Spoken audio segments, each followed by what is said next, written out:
Hi, my name is Enrique. I'm Noah. I'm Joey. And this is our lit presentation.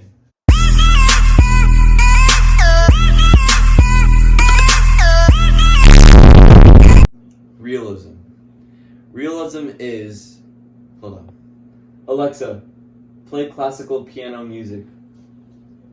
The station, Classical Piano, free on Amazon Music.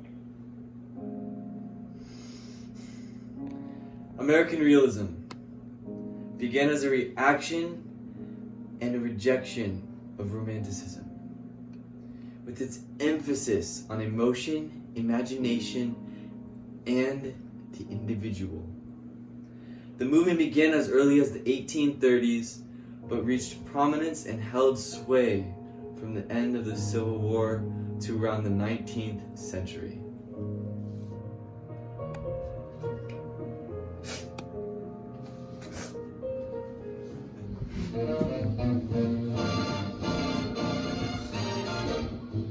Just like any other movement, realism has its famous authors.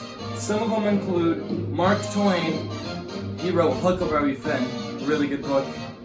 Charles Dickens, Leo Tolstoy, William Dean Howells, which was the first realism writer, and many more. Literary realism is a literary movement that represents reality by portraying mundane, everyday experiences as they are in real life. Some types of realism include magical realism, social realism, kitchen sink realism, socialist realism, naturalism, and psychological realism. Usually, our generation reads books about superheroes, villains, or movies and things like that, or some of us don't even read. But that's not what realism is about. Realism is about real life experiences in everyday situations.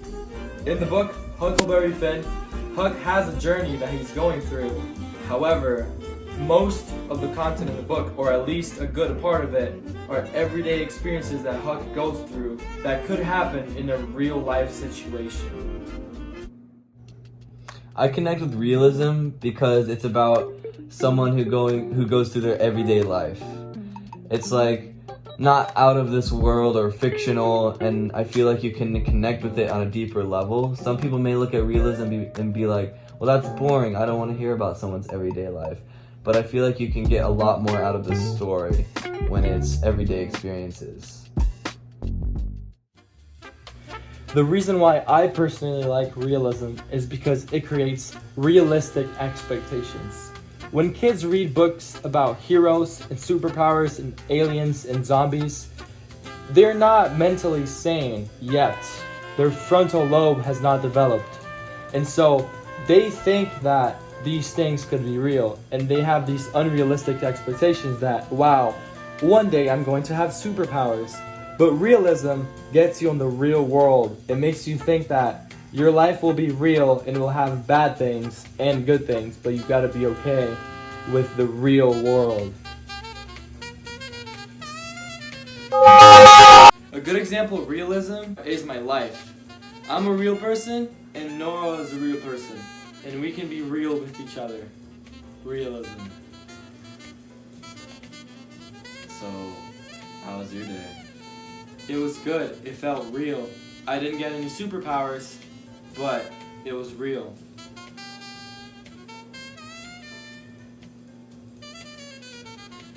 Me as well.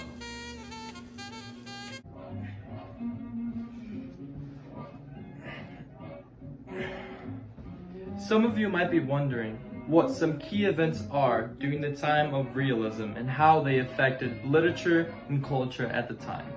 Now, realism started in 1830. However, the Industrial Revolution had been going on for a while by then.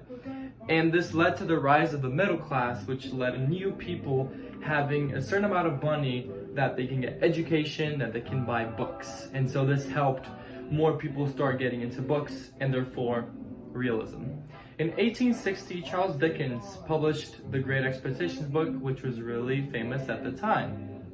And in 1870, the British Parliament passed a bill that provided public elementary education in England and Wales that led more people to learn how to read. And so when these people were growing up, they were already readers because they got that habit from when they were in elementary school. And finally, in 1890, realism kept spreading throughout Europe. At the time, over 90% of British, French, and Germany could read. And guess what they were reading? Realist novels. Okay. Citation.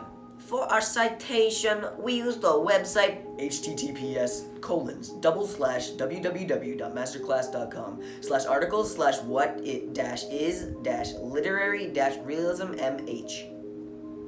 Hello. For our second citation, we use the website https://study.com/academy/lesson/realism. Very cool citations. Now back to the rest.